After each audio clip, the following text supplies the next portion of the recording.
Welcome to the Art Gallery of Algoma's Inspired by Joy series.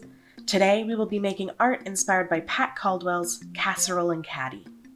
Pat is a local artist who uses both wood and ceramics to create beautiful boxes, dishes, trays, and many other creations. Today we will be looking at how to create a small pot out of air-dry clay inspired by Pat's work. Let's go through the materials we will need. To start, I've laid down some paper to protect my table. You can use paper, newspaper, or cardboard. I've got some air dry clay. You can use any brand, just make sure it's air dry. Finally, I've got some water, a sponge, and a clay tool. But if you do this project at home, you can also use a toothpick. I've also got some clear plastic from a plastic garbage bag, but you could also use saran wrap if you have it at home. So let's get started on making our clay pot. To begin, I'm taking a chunk of clay that fits inside my hand when cupped.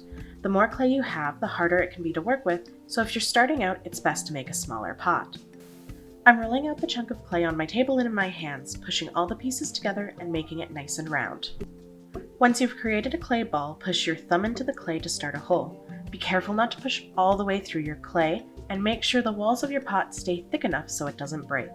Once you have your initial hole, you're going to start pinching the clay to create your pot. To do this, keep your thumb on the inside of the ball of clay and your fingers on the outside.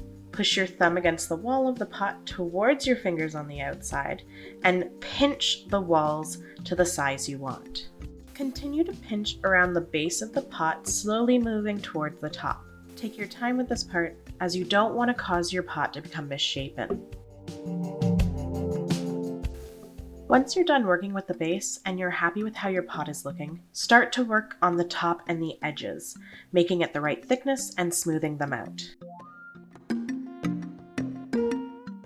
Don't get too caught up on the edges though, as we'll come back to them once we finish the base of the pot.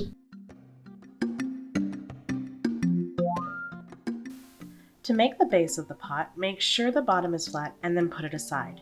Take some more clay and start to roll it out to make a log. Trim the log so that it will bend into a circle that fits onto the bottom of your pot. Before attaching this base, you'll need to do something called scoring and slipping the clay. To do this, take your clay tool or toothpick and scratch up the surface of the clay where the two pieces will be put together. Rub some water on the area so that some of the clay mixes with the water. This will help the clay to stick together. Do this on both the clay log and the base of the pot, and then attach the two pieces.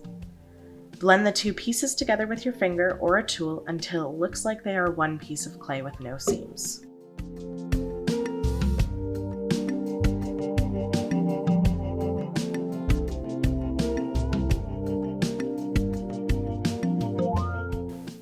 Now before your clay dries out, you can smooth it all out and remove any bumps with a damp sponge or a little bit of water with your fingers.